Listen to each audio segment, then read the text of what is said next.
Life, it's a complicated story, full of unexpected surprises. Sometimes it throws such terrifying mysteries at you that first you're stunned, and then you can't shake off the fear for a long time. Of course, everyone has their own path, but along the way, we meet strangers. Some become part of your life, others are just passing by for a moment. And you never know what to expect from a stranger. Or what if they aren't even human? That's what happened to me once. That's when I learned what true fear feels like. Cold, mystical, paralyzing. It happened 13 years ago. On a dark road leading from our village to the main highway. It wasn't exactly the middle of nowhere, but far from the comforts of civilization. The villagers without cars had to walk about 3 kilometers along an old gravel road to the highway. There was a roadside cafe there, with a bus stop nearby. In spring and summer, you could take a shortcut through a ravine during daylight, but the rest of the year, especially at night, you had no choice but to take that gravel road, passing by the woods and the cemetery. Near the village, there were still a few streetlights here and there, but beyond that, nothing but complete darkness. There's one particular stretch of that road, from the village outskirts to a fork near the cemetery. Even now, I'm terrified of it. I feel overwhelming panic there. A deep, uncontrollable fear. I had walked that road many times before without issues. But one night, everything changed. It was a summer evening. I was walking home. Dusk was falling. A white mist crawled across the ground. I was in a good mood, quietly humming. Then suddenly, every cell in my body froze with dread. A chilling wave of terror washed over me from the woods. My heart began to pound like a trapped bird. My legs carried me forward on their own. As I ran, I felt a crushing presence right behind me, pushing me toward the village. I only came to my senses after I reached the edge of the houses. I never figured out what happened that night. But after that, I avoided walking there alone. Still, sometimes I had no choice.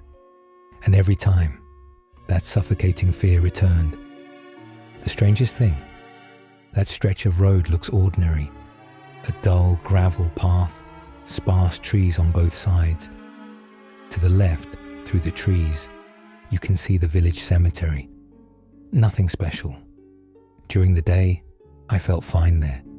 But in the evening, in fog or bad weather, especially at night, panic took over me completely. But that was just the beginning.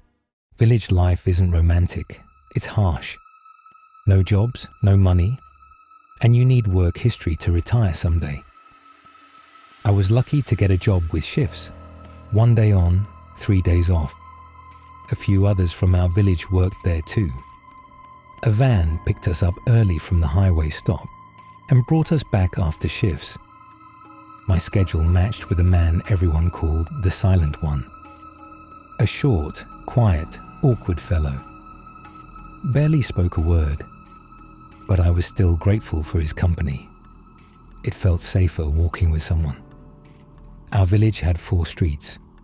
My house was at the very bottom. I always left early.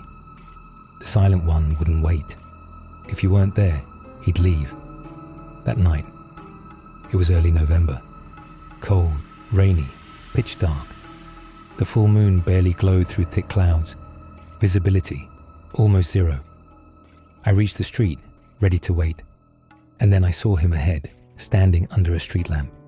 A man in a raincoat, facing away. I smiled. What a surprise. He's waiting for me. But the moment I stepped onto the gravel road, he started walking away. I didn't call out. I figured I'd catch up. But no matter how fast I walked, I couldn't close the distance. We passed the last streetlight, heading toward that dreadful cemetery fork. I was almost running. Then it hit me. Strange, he always carried a bright flashlight. But now, nothing. No light at all. And I couldn't hear his footsteps. Suddenly he slowed down near the crossroads. I was relieved and almost caught up, calling out, "Finally caught you. I've been chasing you since the village." He stopped, frozen in place, and then vanished. Just like that, I stood there stunned, looked around, no one. Open ground everywhere, nowhere to hide. And then it dawned on me. He was walking fast, no flashlight, and I heard nothing. But the real silent one walked slowly, always noisy. That wasn't him. Panic gripped me. I bolted. I ran like never before, all the way to the roadside cafe. I sat there shaking. The old cashier noticed me. "What happened to you? Look like you've seen a ghost." Or worse, I muttered. "Just cold." She brought me hot coffee. "Here, on the house. Life's full of strange things." 20 minutes later, the real silent one walked in.